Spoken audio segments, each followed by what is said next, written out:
Tonight is a good night to slow down. You went to sleep last night knowing you hadn't done enough. Not enough reading. Not enough practice. Not enough hours in the day to become the person you are trying to become.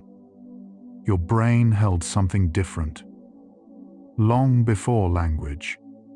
Long before books or courses or the pressure to learn faster. The sleeping brain was already building, not storing files. Rewiring. The part no one says the moments you spent trying today may matter less than what happens to that effort in the next 8 hours. And most people never find out. Because no one told them where the learning actually finishes. Welcome to Psychology for Sleep. Tonight begins at the place most people walk past on their way to bed. Close your eyes and let the weight of the day settle now. You are already in the deepest learning state your brain will reach today. The quiet is the mechanism. Let it run. And now we begin. There is a difference between knowing something and owning it. And the line between them is crossed while you sleep. You have felt this. A concept that felt slippery on Tuesday feels clear on Wednesday. A skill that escaped you in practice feels more accessible the morning after. Science now has a name for what is happening. Memory, consolidation. The process by which newly encoded information is transferred from temporary storage in the hippocampus to durable networks in the cortex. It is not a passive process. It is an active, structured series of events that takes place almost entirely during sleep. What feels like rest is the brain's most demanding construction work. Before sleep research existed, people believed the sleeping brain was simply quiet, an organ powering down between uses. The evidence now reads almost the opposite. During REM sleep, your brain generates slow electrical oscillations called sleep spindles and K-complexes, rhythmic bursts of neural activity that coordinate the hippocampus and cortex in a precise back-and-forth conversation. Researchers describe this as replay. The brain rehearses the sequences it encountered during the day, replaying them in compressed time, sometimes up to 20 times in a single night, embedding what was fragile into something more permanent. The sleeping brain is not inactive, it is running the night shift. You have a region in your brain called the hippocampus, and it is where new information first arrives. It functions like a temporary holding space. High capacity, but not built for permanence. When you learn something new, the hippocampus captures it quickly. But the hippocampus is not where memories live long-term. For information to survive beyond a few days, it must be transferred to the cortex, a process that requires sleep to complete. Without sleep, the transfer stalls. The hippocampus fills up. New learning has nowhere to land. The architecture of memory is not metaphor. It is measurable biology.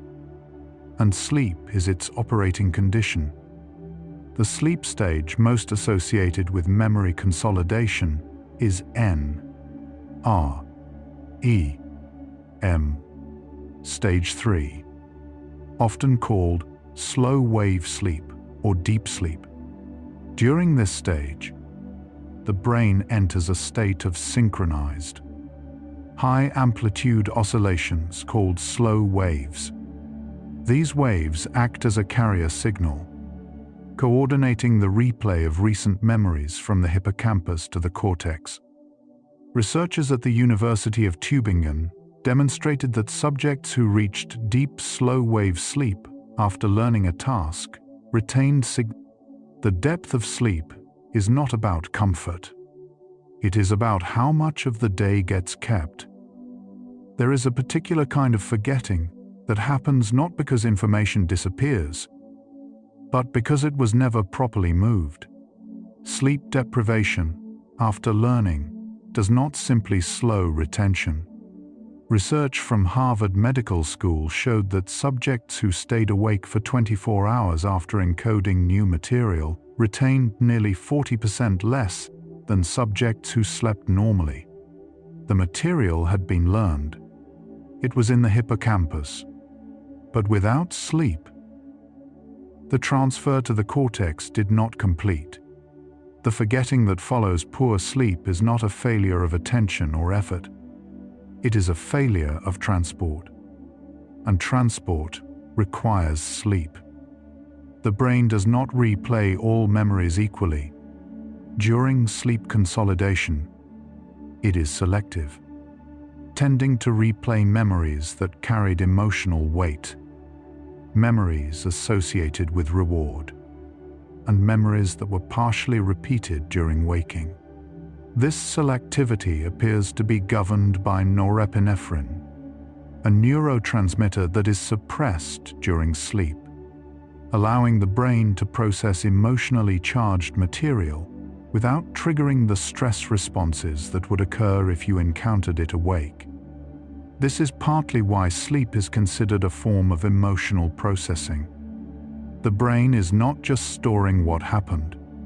It is deciding what matters. It is curating your history. Long-term potentiation, often shortened to L, the seat, PM, is the cellular mechanism behind learning. When two neurons fire together repeatedly, the connection between them strengthens. The synapse becomes more efficient. Signals travel faster, more reliably. This is the physical substrate of a memory. L. 2. P. was first described by Turgay Lomo in 1966, and subsequent research has shown that it is most active during N. R. E. M. sleep, specifically during the slow oscillations that characterize deep sleep.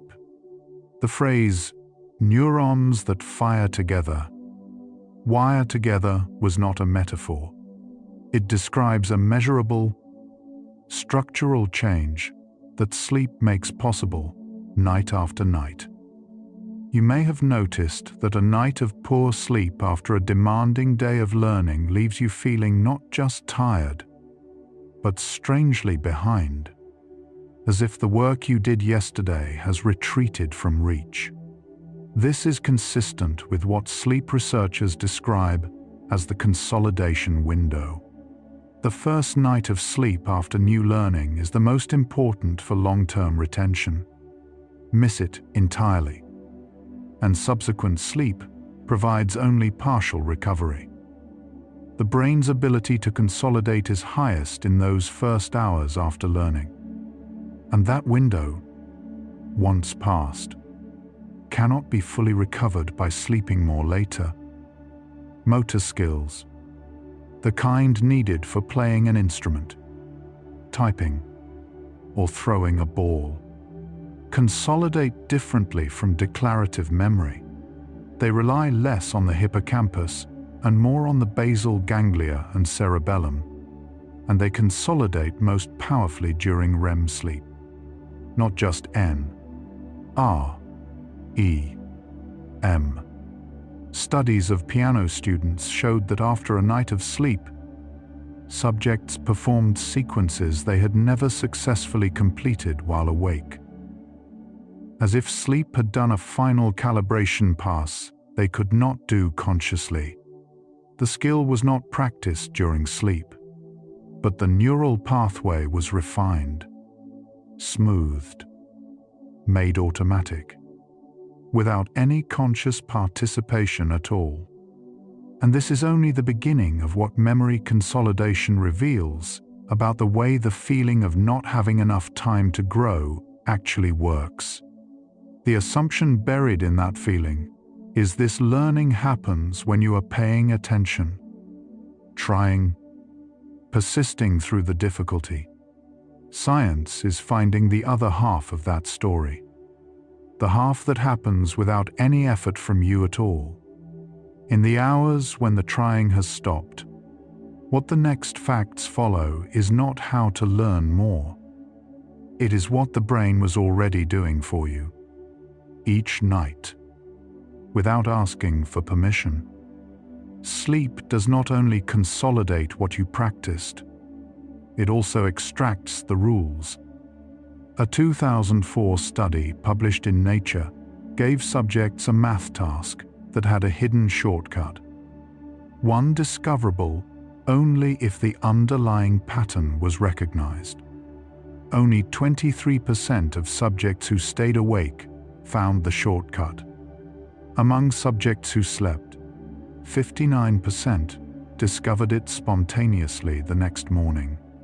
They had not been told there was a shortcut. Sleep had found it for them. Researchers call this insight facilitation.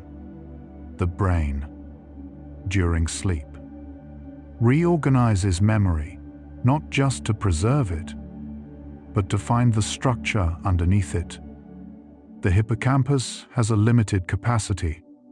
Neuroscientists describe it as similar to a camera's memory card: fast, flexible, and easy to write to, but not built for permanent storage. During waking hours, information crowds in continuously. Without sleep to clear the hippocampal buffer, new learning competes with old learning for limited space. Research from the University of California, Berkeley, found that subjects who napped after learning performed significantly better on subsequent learning tasks than subjects who did not. Not because the nap gave them more energy, but because it cleared hippocampal space. Sleep is not only consolidation, it is capacity restoration, targeted memory reactivation, TBMR, is one of the more precise findings in sleep research. During sleep, researchers can play soft audio cues associated with specific learned material, and the sleeping brain will preferentially replay and consolidate those memories. Subjects who learned word pairs associated with specific sounds, then heard those sounds softly during N, R, E, M, sleep, retained 20% more of the cued words the next morning. The brain, during sleep, is not deaf to the environment around it. It is listening and selectively responding, even in deep silence. What you fall asleep alongside may participate in what gets kept. There is a relationship between sleep and creativity that goes beyond rest. Researchers have found that REM sleep specifically enhances the brain's ability to form distant associations, to connect concepts that do not obviously belong together. This is partly because during REM, the prefrontal cortex, the brain's editor, its critic, its logical gatekeeper, is partially suppressed. Without the editor running, the sleeping brain draws connections across memory networks that the waking brain would filter out as illogical. Many documented scientific and artistic insights have occurred in hypnagogic states. The edge of sleep. Thomas Edison is said to have deliberately napped in a chair holding ball bearings, waiting for the drop of sleep to catch him at the edge. Emotional memories consolidate differently from neutral ones. The amygdala, the brain's threat and emotion detector, is specifically active during REM sleep, and it works in coordination with the hippocampus to strengthen memories that carried emotional charge. This is not arbitrary. From an evolutionary standpoint, the brain prioritizes memories with survival relevance. But in modern life, it means that stress, fear, and anxiety-weighted memories are preferentially consolidated during sleep. While neutral, factual learning may be more vulnerable to disruption, sleep quality, not just quantity, shapes which experiences survive the night and which ones quietly fade from reach. A process called synaptic homeostasis runs in parallel with memory consolidation during sleep. During waking hours, the brain's synaptic connections continuously strengthen in response to incoming signals. If this strengthening continued unchecked, the brain would eventually saturate. Too much signal everywhere, nothing standing out from the noise. During slow-wave sleep, the synaptic homeostasis hypothesis, proposed by Giulio Tononi, suggests the brain globally downscales synaptic strength, not erasing memories, but reducing the background noise that accumulates around them. What was meaningful gets relative emphasis. What was irrelevant fades quietly away. Sleep is not just preservation, it is editing. You may have had the experience of studying late into the night and feeling certain of the material, only to find it less accessible the next morning than it seemed the night before. This experience has a name in memory research. It reflects what happens when hippocampal storage is present, but cortical consolidation is incomplete. What you accessed the night before was still raw and retrievable under active effort, but it had not yet transferred to the stable long-term networks where reliable morning retrieval lives. Without proper sleep consolidation, the material is there, but the address has not been updated. Procedural memory, how to do things, undergoes a particularly striking transformation during sleep. In a famous series of experiments by Matthew Walker's lab at Berkeley, subjects learning a finger-tapping sequence showed 20% improvement in speed and 37% reduction in errors after a full night of sleep. With no additional practice, the improvement appeared during a specific phase of sleep, stage 2N, R, E, M. During sleep spindles, the spindle activity correlated directly with the magnitude of overnight improvement. The brain was practicing, not the conscious brain, not the part of you that tries. The brain working beneath that. Sleep spindles. Those brief bursts of oscillatory brain activity during stage 2N, R, E, M, have been identified as one of the most reliable predictors of learning consolidation. They occur in clusters, typically 12 to 15 times per second, for about 1 second each. A person with a naturally higher spindle density retains more learned material overnight than someone with lower spindle density. And spindle density itself varies with age, health, genetics, and stress levels. When sleep is disrupted by noise, light, alcohol, or anxiety, spindle activity is suppressed. The architecture of sleep is not incidental. It is the mechanism itself. The prefrontal cortex, the region most associated with executive function, planning, and rational thought, has one of the highest metabolic demands of any brain region. It also appears to be one of the most vulnerable to sleep deprivation. After even one night of poor sleep, prefrontal activity drops measurably. Working memory capacity decreases. The ability to hold information in mind while manipulating it. The cognitive skill most central to learning new material is compromised.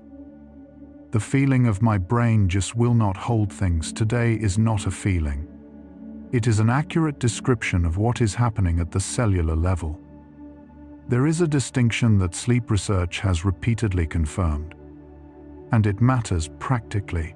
Sleep before learning prepares the brain, and sleep after learning preserves what was encoded. Both windows are real, and both are separate biological functions. A nap before an afternoon of studying has been shown to increase hippocampal capacity, clearing the buffer and creating space for new material to arrive.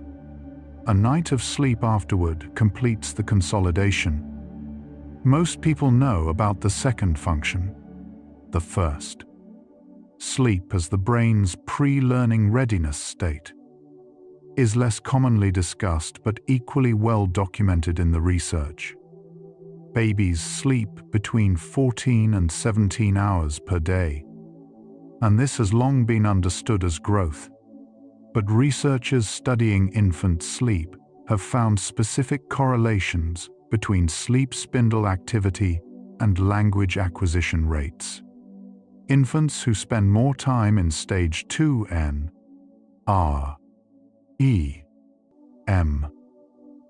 with active spindle generation learn new words faster than those with less spindle activity.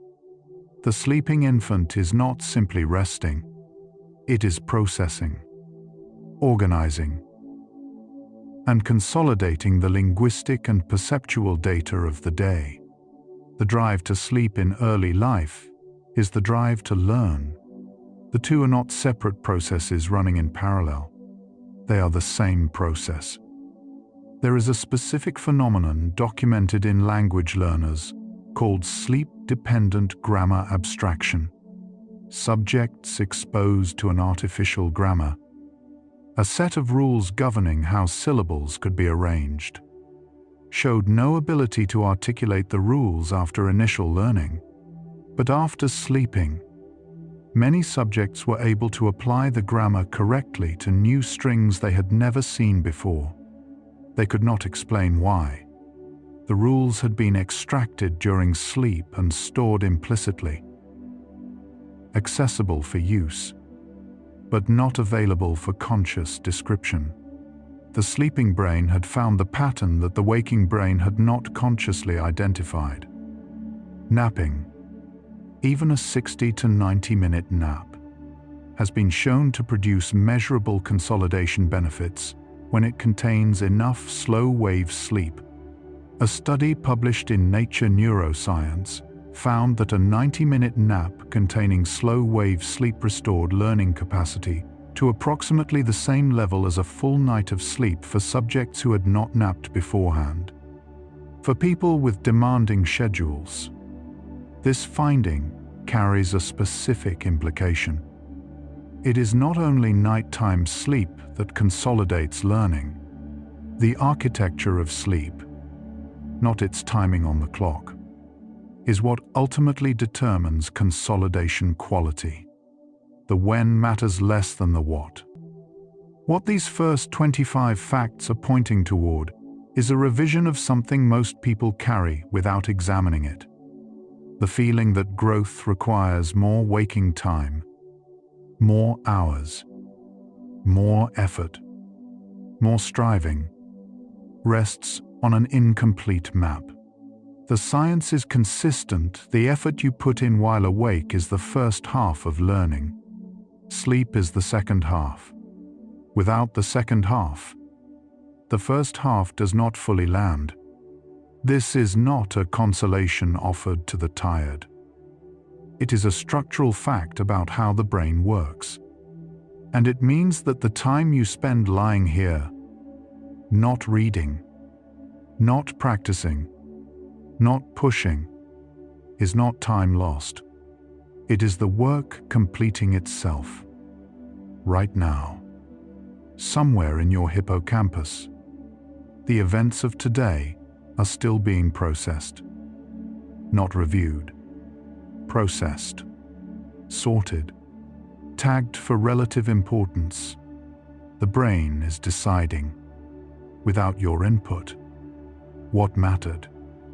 You went into this day with something you were trying to hold on to, something you wanted to understand, or remember, or finally get right. The part you may not have known, the brain was already working on it while you were busy. What you haven't heard yet is what happens when that process is interrupted. Why some learning vanishes despite effort, and what the brain's consolidation system looks like when it fails. That is where we continue. Now we continue. Sleep deprivation does not feel like forgetting in the moment it is happening. It feels like trying harder, like the mind straining for a grip it cannot quite find.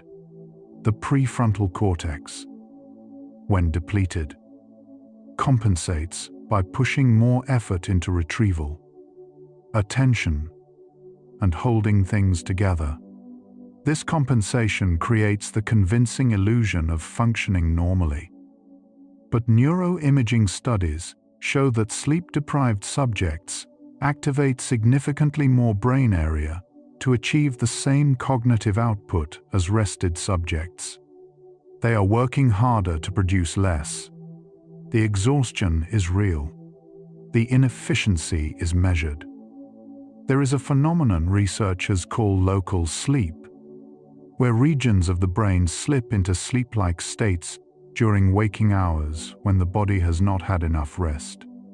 Electroencephalogram readings of sleep-deprived individuals show brief episodes of slow-wave activity in specific brain regions, particularly those associated with attention and motor control, while the person remains apparently awake and responsive. The brain is falling asleep in pieces, region by region. The person does not know it is happening, but their performance on the tasks those regions support deteriorates measurably during those episodes. The glymphatic system, a brain-wide waste clearance network, is most active during sleep, and most active specifically during slow-wave sleep.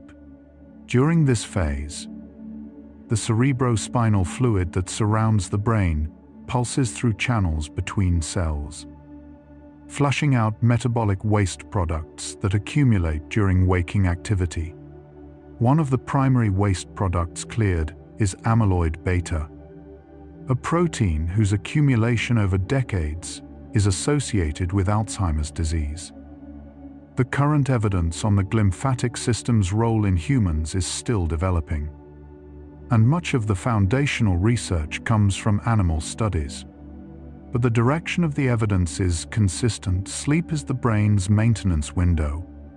Without it, waste builds up. The relationship between sleep and the immune system has a direct implication for learning. Sleep deprivation activates inflammatory pathways, elevating cytokines that, in the short term, compromise cognitive function. Studies show that subjects who sleep fewer than 6 hours per night show measurable decreases in working memory, processing speed, and verbal learning ability after as few as 2 weeks. The decline happens gradually, which makes it harder to notice. And subjects who are chronically short on sleep consistently underestimate their cognitive impairment. They adapt to a lower baseline and call it normal. There is a window in learning called spaced practice. The well-documented finding that learning distributed across multiple sessions with rest between them outperforms learning crammed into a single session. Sleep is now understood to be one of the primary mechanisms behind why spaced practice works. Each sleep period after a practice session advances consolidation, Multiple sleep periods after distributed practice sessions compound the effect. The spacing is not creating more learning. It is creating more opportunities for the same consolidation process to run. Cramming may produce short-term retrieval. Spacing with sleep produces long-term retention. A study from the University of Notre Dame found that students who studied in the evening and then slept immediately retained more than students who studied in the morning and went through an entire waking day before sleeping. The time between learning and sleep mattered. The shorter the interval, the more intact the memory trace available for consolidation. This does not mean morning studying is less useful. It means that what happens between learning and sleep affects what the brain has to work with. A waking day filled with interference, new information, stress, competing demands, may erode the trace the consolidation system needs. There is a category of memory that consolidates during sleep in a particularly counterintuitive way: memories of failure. Research from the Massachusetts Institute of Technology found that when subjects made errors on a motor learning task and then slept, they showed overnight improvement, specifically on the sequences they had gotten wrong, not just the ones they had mastered. The brain, during sleep, had not only reinforced what worked, it had gone back to the failures. It had found the error patterns, replayed them, and adjusted the underlying neural representation. Sleep did not erase the mistakes. It used them. There is an idea in educational psychology called desirable difficulty. The counterintuitive finding that making learning slightly harder produces better long-term retention. Testing yourself instead of rereading. Spacing practice instead of massing it.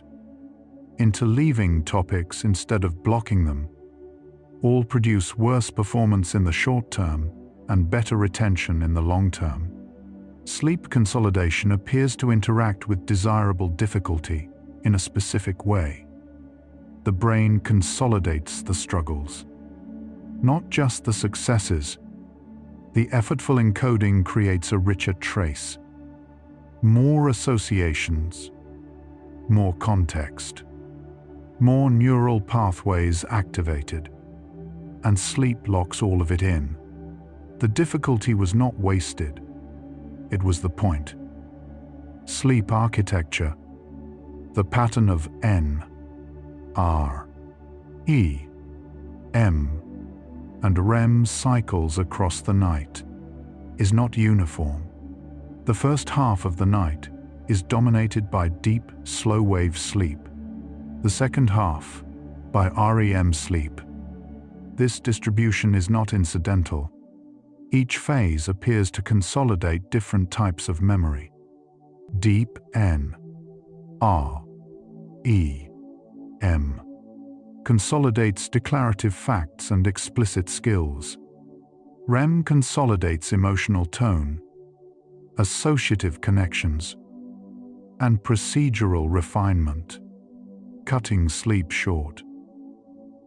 Losing the early morning hours of REM does not just reduce total sleep time, it disproportionately removes the phase that handles creativity, emotional integration, and the cross-referencing of new learning with existing knowledge.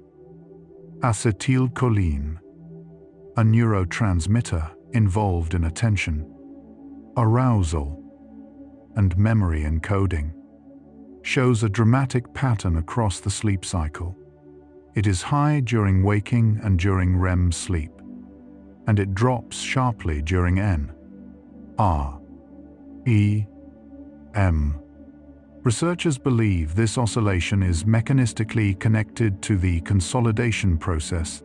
The low acetylcholine N, R, E, M state is what allows the hippocampus to transfer memories to the cortex without interference. High acetylcholine would cause the cortex to treat incoming hippocampal signals as new learning rather than consolidation. The chemistry of sleep is a specific protocol, not just rest, a timed sequence with a purpose. The relationship between sleep and language is stronger than most people expect. Research tracking second language learners found that sleep in the first week of exposure to a new language was among the strongest predictors of long-term vocabulary retention, alongside, and in some measures surpassing, total hours of waking practice in that same week. This is not because practice is unimportant. It is because without sleep consolidation, practice builds on an unstable foundation. Vocabulary enters waking memory, but does not transfer to the stable long-term networks where fluent retrieval eventually lives. The hours you spend studying a language are not wasted if you sleep poorly. They are deferred, waiting for consolidation that may or may not come. Memory is not a recording. It is a reconstruction. Each time you retrieve a memory, the brain partially destabilizes it, opening it to modification, and then reconsolidates it. This process, called reconsolidation, means that memories can be updated, enriched, or distorted at each retrieval. Sleep after retrieval has been found to consolidate the updated version of the memory, the one that now includes the new context in which it was recalled. This is not a flaw in memory. It is the mechanism by which learning remains dynamic, able to incorporate new information without being overwritten entirely. There is a specific relationship between sleep and the extraction of mathematical structure. In a study published in Nature, subjects learned a number reduction task that contained a hidden shortcut, one that could only be recognized if the underlying rule became visible. After sleeping, more than twice as many subjects discovered the rule compared to those who stayed awake. The sleeping brain had extracted the principle from the examples. The waking brain, presented with the same practice, had only accumulated instances. Sleep was the difference between learning how to solve the problems and understanding why they worked. In the neuroscience of skill acquisition, there is a distinction between explicit and implicit knowledge. Explicit knowledge is what you can articulate. The steps of a procedure, the rules of a grammar, the moves of a sequence. Implicit knowledge is what you can do without being able to say how. The fluency of a native speaker, the ease of a practiced hand. Sleep appears to drive a conversion process, explicit learning, deliberately practiced and consciously held, becomes implicit through overnight consolidation. The skill moves from effortful to automatic. This conversion is not just convenient, it is the neural signature of expertise. There is a specific disruption to consolidation that has been studied extensively: alcohol before sleep. Alcohol does not prevent sleep. It often accelerates sleep onset, but it suppresses REM sleep and alters slow-wave sleep architecture in ways that measurably impair consolidation. Studies have shown that subjects who consumed alcohol after learning and before sleep retained significantly less of the learned material than subjects who slept without alcohol. Even when total sleep time was the same, the sleep was present. The architecture was disrupted. And the architecture is where the work happens. You've been listening for a while now. Take one slow breath. Your brain is running exactly the process these facts describe. Organizing, connecting, beginning the quiet work of deciding what stays. We're moving through this together, gently. There is a phenomenon called offline learning, measurable improvement on a practiced skill that occurs not during practice, but in the hours following it, with no additional training at all. Researchers first documented this in perceptual learning tasks. Subjects who trained on a visual discrimination task showed no improvement immediately after training, but showed significant improvement the following day, specifically correlated with the amount of stage 2 N, R, E, M sleep they obtained. The improvement had not come from more practice. It had come from what happened in the dark, in the silence, while the conscious brain had stepped aside. The role of sleep in emotional memory regulation has implications that extend beyond performance. A theory proposed by Matthew Walker, called sleep to forget, sleep to remember, suggests that REM sleep does two things simultaneously. It strengthens the content of emotional memories while reducing the emotional charge attached to them.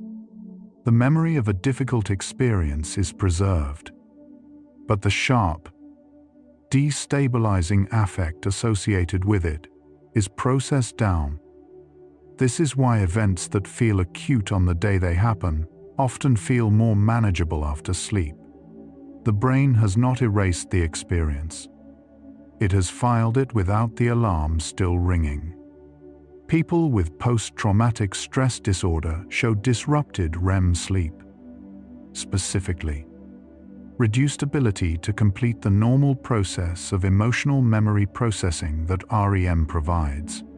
Some researchers believe that the nightmares and sleep disruptions characteristic of P, D, S, is D represent the brain's repeated, incomplete attempts to process traumatic memories that cannot be fully consolidated due to the disruption of normal REM architecture. Sleep is not a passive bystander in trauma. It is one of the active mechanisms the brain uses to integrate difficult experience. When that mechanism is disrupted, integration stalls. There is a category of sleep-dependent learning that cannot be achieved through waking effort alone, regardless of how long or how intensely a person practices.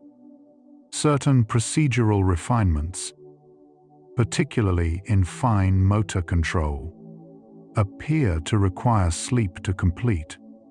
Elite musicians and athletes who train intensively show greater overnight improvement than novices, not because they sleep better, but because they have more complex neural representations to consolidate. The depth of the sleep benefit scales with the depth of the practice. What you put in during the day determines what sleep has to work with. Adenosine, a chemical that accumulates in the brain during waking hours and creates the subjective experience of sleepiness, is cleared during sleep. Caffeine works by blocking adenosine receptors, temporarily masking the sleep pressure without clearing the actual accumulation. This is why caffeine does not restore cognitive function. It only suppresses the signal that something is missing. And because caffeine does not accelerate adenosine clearance, the debt accumulates. The restoration that sleep deprivation requires is not chemical in the way caffeine affects chemistry. It is structural. It requires the actual process of sleep, not the suppression of the signal that sleep is needed. The distinction between can you learn while sleeping and does your brain learn during sleep is not semantic. It describes two entirely different processes. The first, Learning new information from an audio source, while unconscious, has been studied repeatedly, and the evidence is consistent. Complex new information, language, or skills cannot be encoded from scratch by a sleeping brain. The hippocampus is in a specific state during sleep that is optimized for transferring and organizing existing memories, not for writing new ones. What the sleeping brain is doing is not passive absorption of new content. It is active restructuring of what was already there. There is a sleep-dependent process called schema assimilation, the integration of new learning into existing knowledge frameworks. When you learn something new that connects to things you already know, sleep accelerates its integration into those existing networks. This is why expertise accelerates further learning. Experts have richer schemas, and new information that connects to those schemas consolidates faster and more completely. Sleep is not just a consolidation tool for isolated facts. It is the mechanism by which new knowledge becomes part of an interconnected whole, available not as a stored item, but as a node in a larger network. Researchers studying the hippocampus in aging adults have found that the reduction in slow-wave sleep that accompanies normal aging is directly associated with reduced memory consolidation, and that this reduction accounts for a substantial portion of the memory changes that aging adults report. Crucially, the hippocampus itself in older adults is often structurally intact. The problem is not the hippocampus. The problem is the quality of the sleep that allows the hippocampus to complete its work. Some researchers now view age-related memory changes not primarily as a storage problem, but as a consolidation problem, one that is at least partially addressable through sleep quality interventions. There is a relationship between physical exercise and sleep consolidation that has been studied in both human and animal models. Regular aerobic exercise has been shown to increase the amount of slow-wave sleep, the phase most critical for declarative memory consolidation, on subsequent nights. Exercise also increases brain-derived neurotrophic factor, or B, IND1, NF, which supports synaptic plasticity and long-term potentiation. The mechanisms connect. Exercise primes the cellular conditions for learning. Sleep completes the structural change that exercise initiated. The two processes are not separate lifestyle habits. They are cooperative parts of the same biological system. Here is what is becoming clear at this midpoint. The question was never really whether you can learn while sleeping. The question the science keeps circling is this: what are you actually asking sleep to do when you cut it short? Not just rest, not just recovery. You are interrupting a specific biological process that completes what the waking day began. The tension is real. The culture that tells you to work harder and sleep less cannot explain why effort alone, without rest, eventually plateaus. The second half of tonight follows that gap between effort applied and understanding that actually lands. What just opened? The gap between effort put in and learning that actually sticks is not only a science question. You may have been living in that gap for a while, working hard at something, putting the time in, and still feeling like it is not landing the way it should. Not because you are not capable, but because the process of landing requires something you were told was optional. The second half of tonight follows what the science found when it went looking inside that gap. Notice your breath. Let your shoulders be wherever they are. Now we continue. The hippocampus communicates with the cortex during sleep through a process researchers call the sleep dialogue, a coordinated rhythm of hippocampal sharp-wave ripples paired with cortical slow oscillations and thalamic sleep spindles. These three signals, ripple, oscillation, spindle, occur in a precise temporal sequence, milliseconds apart. When the sequence is intact, memory transfer is efficient. When any element is disrupted, the transfer is incomplete. This is not a poetic description of sleep as important. It is a specific, documented three-part mechanism. The brain has a protocol for learning. It runs at night.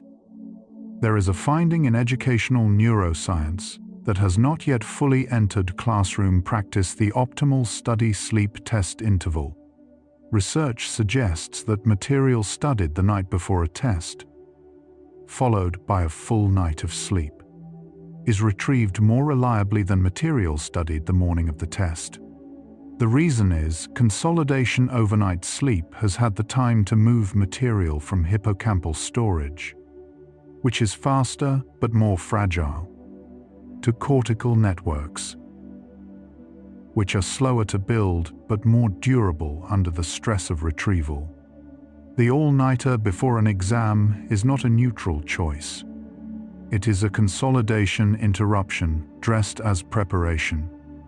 Declarative memory, the memory of facts, events, concepts, consolidates primarily during the first half of the night, when slow-wave sleep dominates.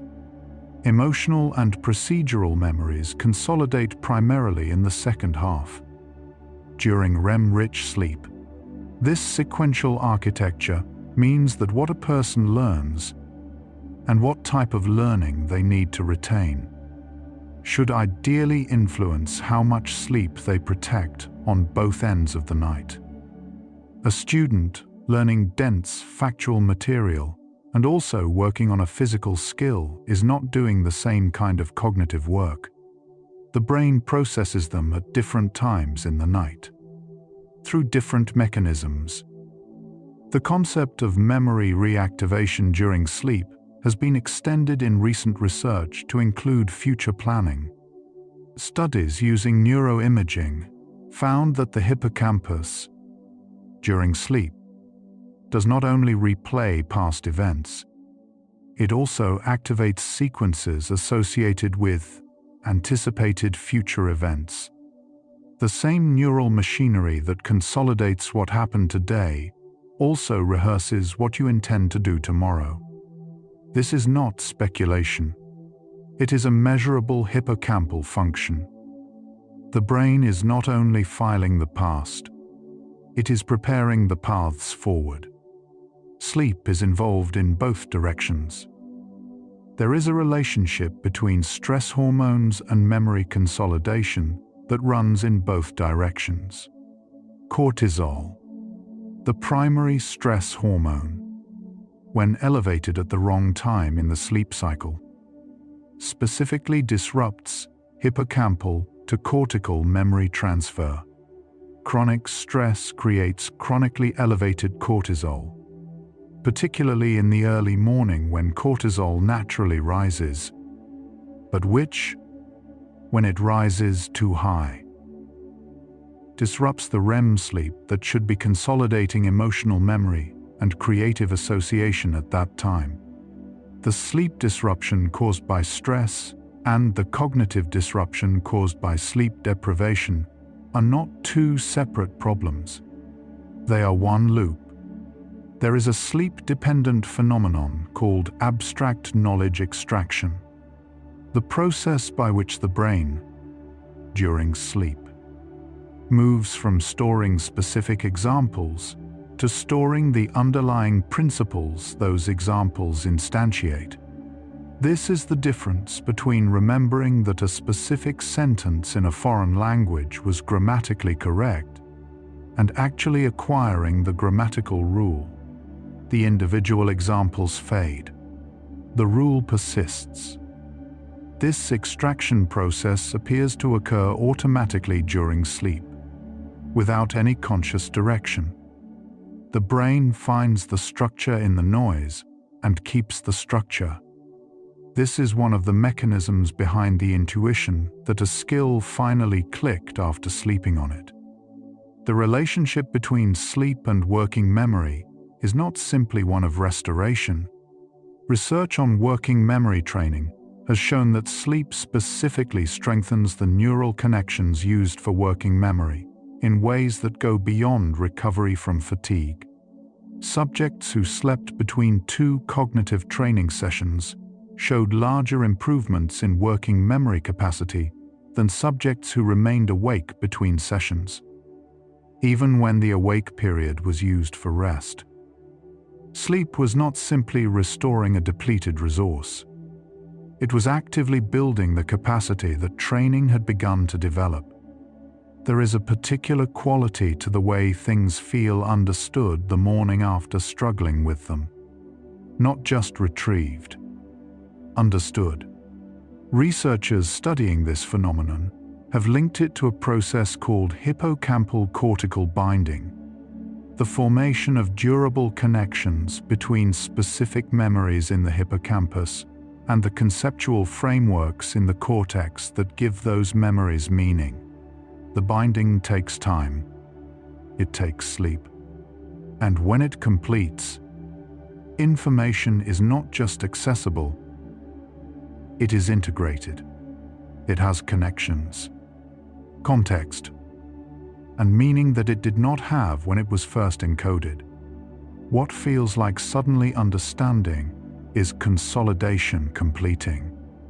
Studies of expert performance across multiple domains, music, chess, athletics, medical diagnosis, have consistently found that experts sleep more than novices, not less. This correlation holds even when experts have more demanding schedules. One hypothesis is that experts have developed an intuitive understanding, whether conscious or not, that sleep is not separate from the work of getting better. It is part of it.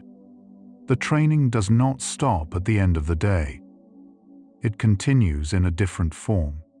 The expert body knows this even when the conscious mind has not articulated it. There is a finding from infant research that illuminates something about adult learning infants who nap immediately after learning a new word sequence, show stronger generalization to new instances of that word sequence than infants who do not nap. The napping infant does not just remember the specific sequence it was taught. It extracts the pattern and applies it to novel inputs. A more sophisticated and more useful form of retention. The mechanism appears to be the same in adults. Sleep after learning does not just preserve the example, it abstracts toward the principle. The default mode network, a constellation of brain regions active during mind wandering, self-reflection, and daydreaming, is also active during certain phases of sleep. During REM sleep, the default mode network engages in a form of memory integration that resembles its waking activity, but without the goal-directed suppression that waking cognition imposes. This is part of why dreams often feature unexpected combinations of experiences. The default mode network, freed from the waking constraint of relevance, draws connections across memory networks that conscious thought would filter out. The dreaming brain is not randomly generating images. It is trying on combinations, testing associations, finding what fits. Memory is often described as the ability to recall the past, but its deeper function, more ancient, more central to why the brain developed it, is the ability to predict the future. The hippocampus uses stored patterns of past experience to generate predictions about upcoming events. Sleep consolidation is not just about preserving the past. It is about building better predictions. Every memory the brain consolidates during sleep is a template it will use tomorrow to navigate the world more efficiently. Learning is not a destination. It is infrastructure. And sleep is where the infrastructure is laid. There is a category of memory called source memory. Not just what you know, but how and when you came to know it. Source memory is particularly vulnerable to sleep deprivation. After poor sleep, people retain information but lose the context in which it was acquired. This creates a specific problem.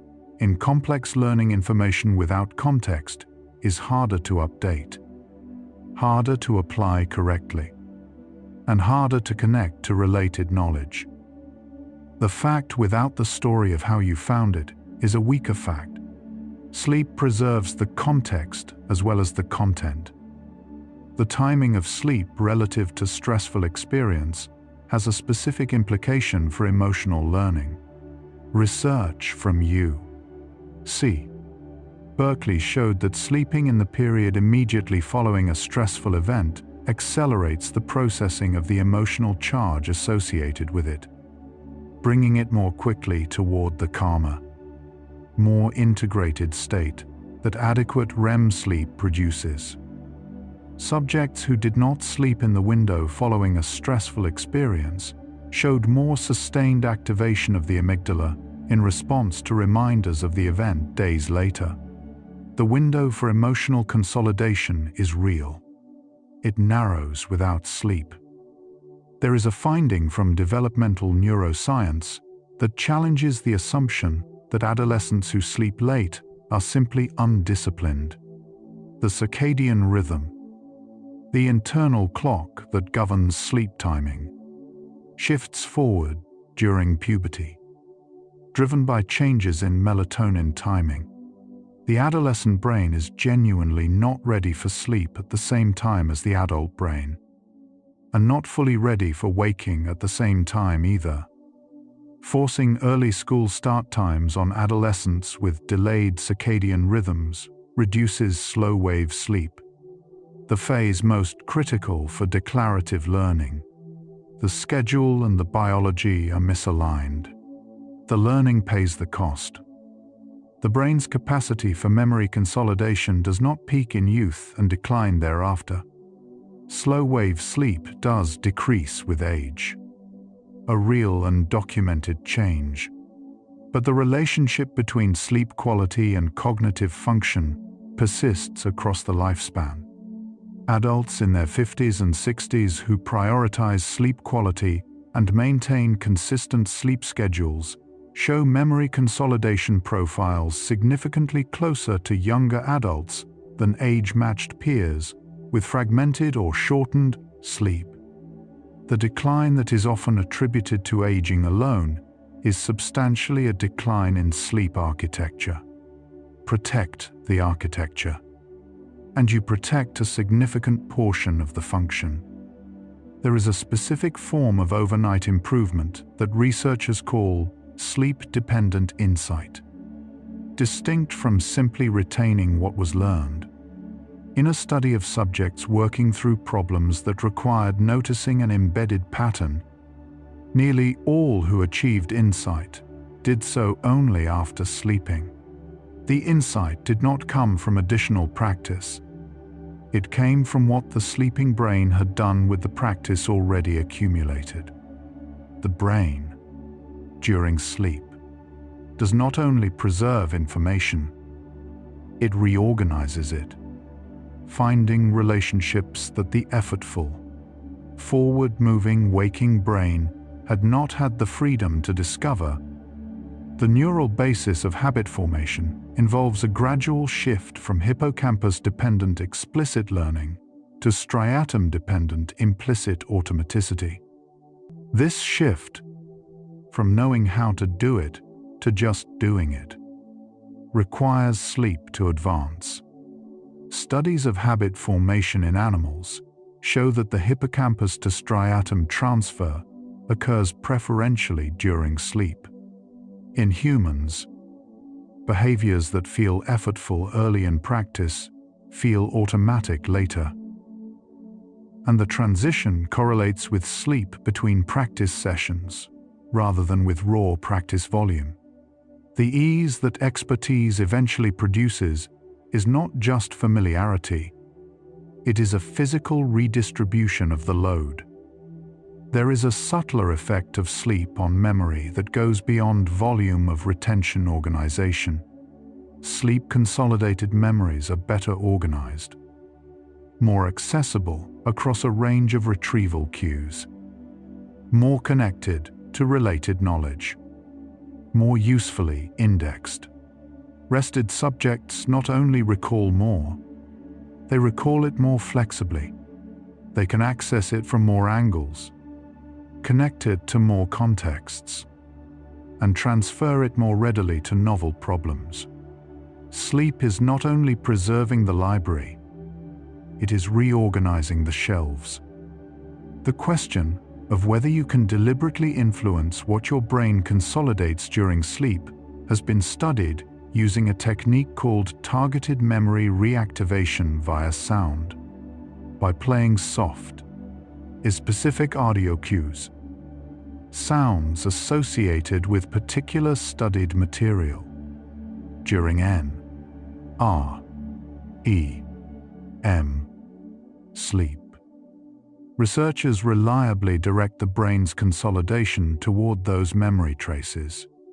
The sleeping brain is not beyond guidance. It responds to carefully placed signals from the environment it is sleeping in. What surrounds you as you sleep is not neutral. It participates. Research from the University of Lausanne found that subjects who slept in a gently rocking environment, mimicking the motion of a hammock, showed increased slow-wave sleep duration and improved overnight memory consolidation compared to subjects sleeping in a stationary bed. The rocking appeared to amplify the slow oscillations of deep sleep. This effect had been intuited across cultures for millennia. The rocking cradle, the hammock, the motion of water, the ancient knowledge had a mechanism. The mechanism turns out to be modulation of the brain's own consolidation frequency. Slow-wave sleep is not equally distributed across the brain. Different regions show more or less slow-wave activity depending on how heavily they were used during the preceding day. A musician who spent hours working on finger technique shows increased slow-wave activity in the motor cortex on the subsequent night. A person who spent hours in spatial navigation shows increased slow-wave activity in the regions associated with spatial processing. The brain's consolidation resources are allocated proportionally to where the day's demands were placed. Sleep follows effort. The most used regions get the deepest restoration. There is a form of implicit learning called statistical learning. The brain's ability to extract probabilistic patterns from a stream of experience without conscious intention.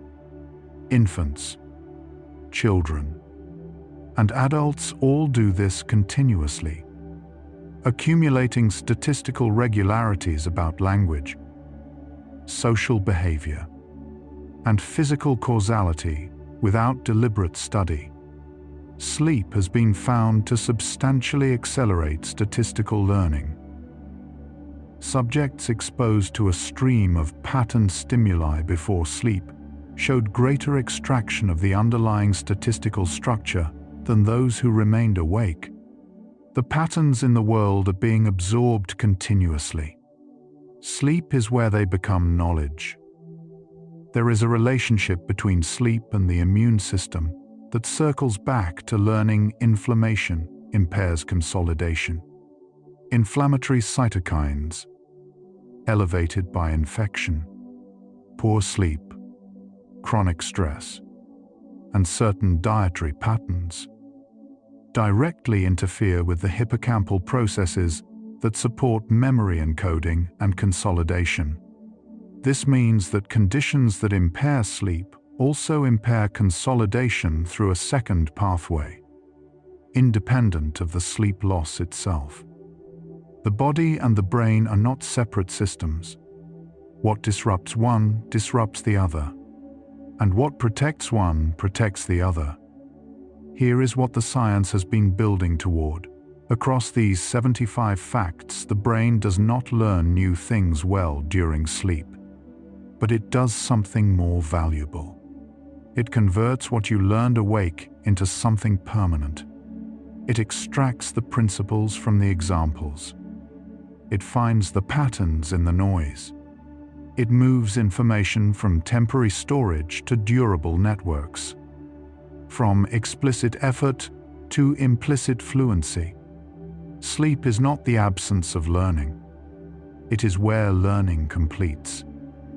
The remaining facts carry that understanding into its final form, not as science, but as something quieter. Memory consolidation has a natural cycle. Every night, without asking for permission, without requiring conscious direction from you, the brain begins the work it can only do in darkness. The hippocampus sends its signals. The cortex receives. The synapses strengthen and scale. The patterns rise from the noise.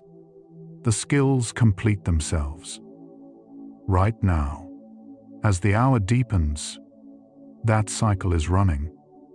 Not because you remembered to start it, not because tonight was a good enough day to deserve it, because this is what the brain does, every night, regardless. The facts that remain tonight don't need to be understood. They only need to arrive. We're almost there. You learn while you sleep, not in the way the old advertisements promised, not from recordings of the pillow, not from passive absorption of new content, but in a way that is more fundamental and more reliable.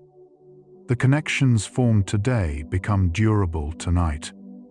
The effort you put in while awake does not complete itself until the brain is allowed to go somewhere you cannot follow. The feeling of waking up and finding that something difficult is slightly easier, a phrase in a language, a sequence on an instrument, a mathematical procedure that resisted you, is not imagined or wishful. It is the felt experience of overnight consolidation completing. The brain worked while you were absent. What you notice in the morning is the evidence of what happened here. Long-term potentiation, the strengthening of synaptic connections that underlies all lasting learning, peaks during the slow oscillations of deep sleep.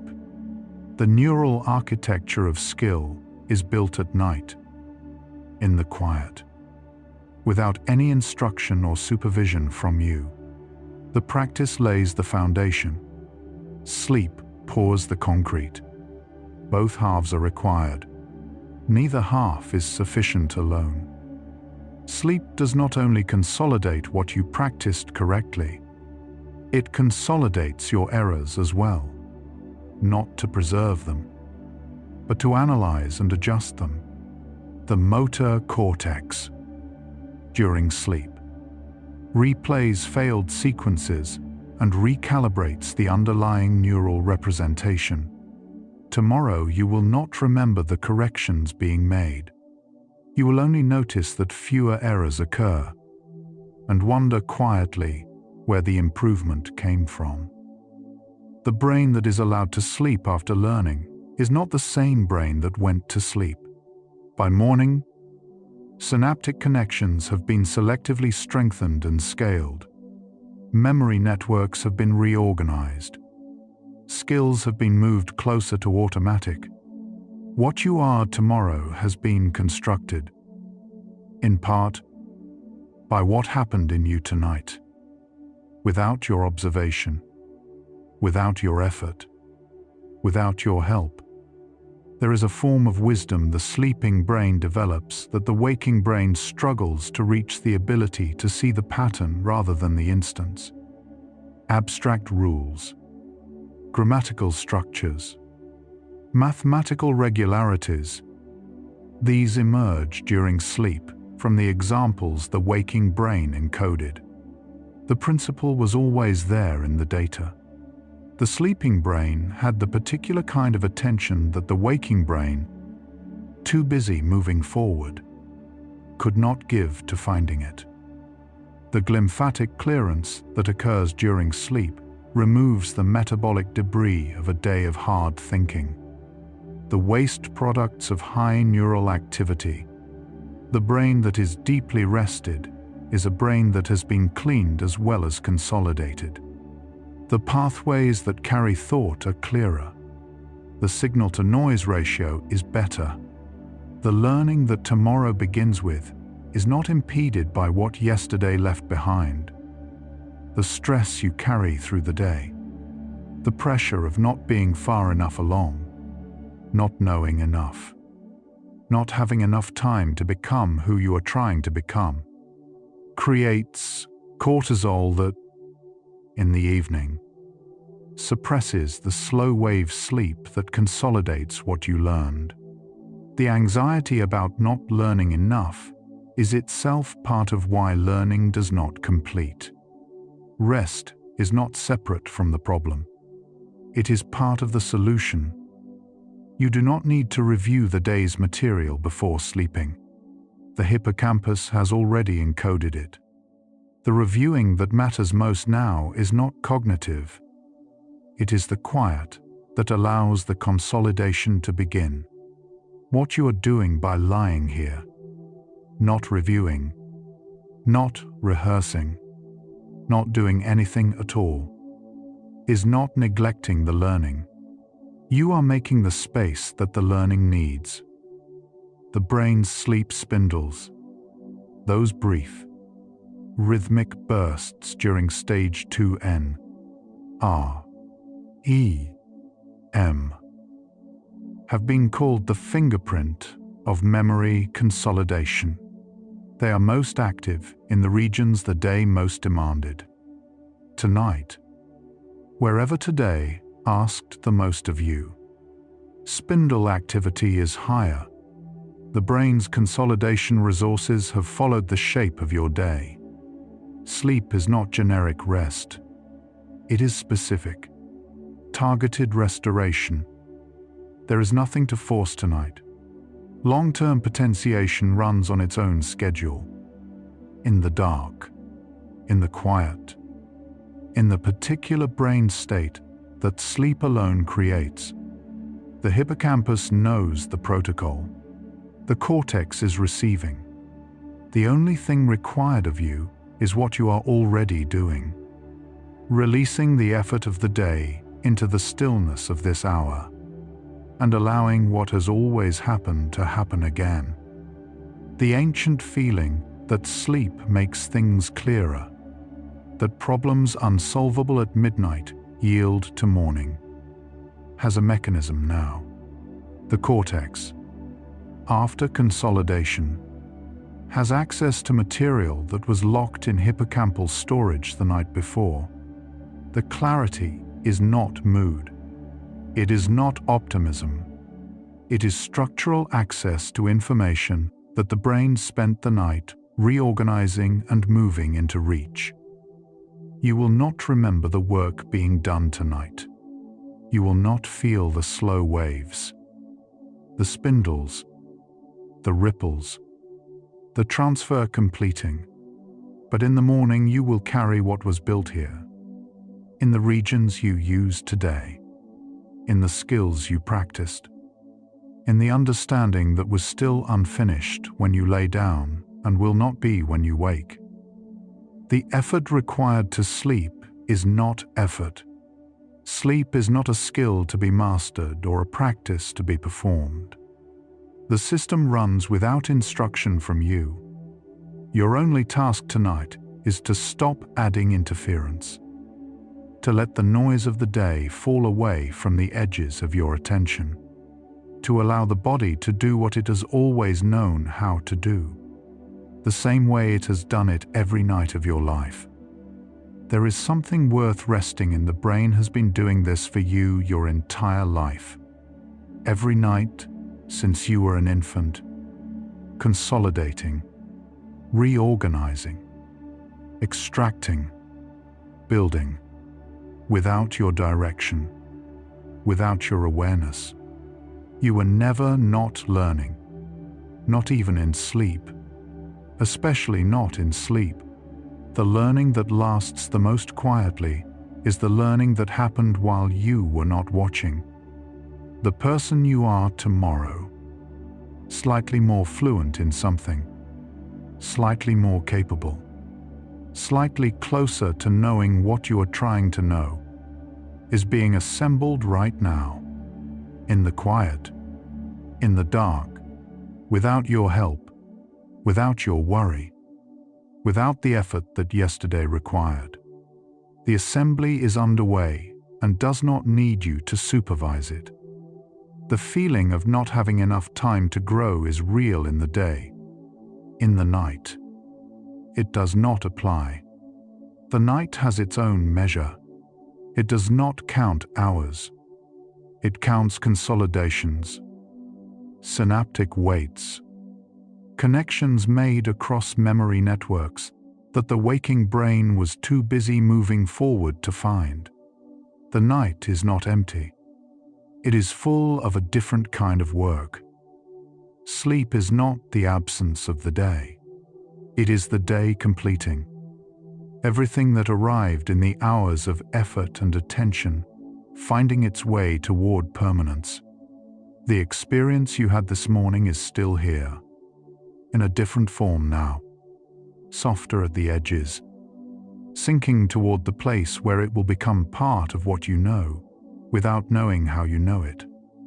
The time you spend in this state, not achieving, not producing, not monitoring your own progress, is the time the brain needs most. The productivity you cannot access here is the productivity happening in you without your supervision. The brain that was working all day is still working now. It has simply changed what it is working on and how. There is no lasting learning without selective forgetting. The brain's consolidation, strengthening what mattered, releasing what did not, is not a failure of memory. It is the process by which signal is maintained against the noise that would otherwise drown it. The things that did not survive the night were not lost because they were not worth keeping. They were released because they were not needed. The brain knew. It always knows. The facts that arrived tonight will not all be remembered by name, but the pattern they traced about what sleep does for learning, about the second half of effort, about the building that happens in the dark, has been moving through the consolidation process since the first fact arrived. What remains is not the inventory of content. It is the changed shape of understanding. What you have done tonight, staying with these facts, letting them settle, breathing through them, is the first half of what they can offer. The second half happens now, in the hours that follow, in the silence after the voice. The work is not over. It has only changed forms. It has moved from the listening into the brain that does its most durable work while you are not there to watch. The neural architecture of tonight's listening is being organized right now. Connections are being made between what you heard and what you already carried. The meaning will arrive later, sometimes in a conversation, sometimes in a moment of quiet recognition, sometimes only in the ease with which you do something you once struggled with and no longer remember how you learned. Sleep is not the background condition of learning. It is one of learning's primary mechanisms, as real, as necessary, and as productive as the hours of effort that preceded it. Not a concession to biology, not time taken away from becoming something. A full half of the process, the half that meets what the other half began and carries it to completion. The brain that needs sleep to grow is not a brain with a limitation. It is a brain with a protocol, one that has been running reliably for as long as there has been something alive that needed to learn from experience. You are not losing time tonight. You are running the protocol. The protocol is making tomorrow's understanding out of today's. The building is already underway. You are already inside it. After 100 facts about a brain that does its most permanent work while you are not watching, here is the paradox that holds everything together. The most durable things your brain will build this year are not being built when you are trying the hardest. They are being built right now, while your attention softens, while the day dissolves, while effort becomes something the body no longer has the energy to sustain. The learning that lasts does not arrive loudly. It arrives in this particular quiet, the one that follows a long day of reaching, when the reaching finally stops. Let your entire being settle now into the weight of a mind that has done enough today and is being completed in the dark. What the science spent 100 facts saying, in the plainest form it knows. You are not running out of time to learn. You are running the visible half of the process, the effortful half, the half you could account for, and calling it everything. The half that happens here, now, in the quiet and the dark.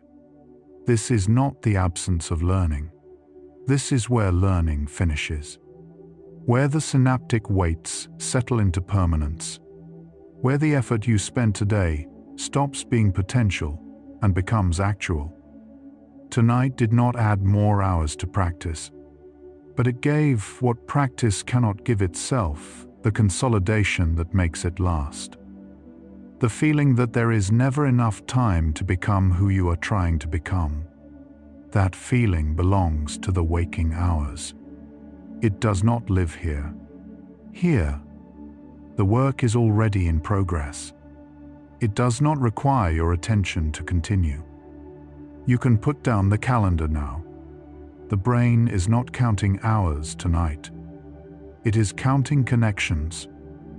But knowing that sleep consolidates learning is only the first layer of what the brain does at night.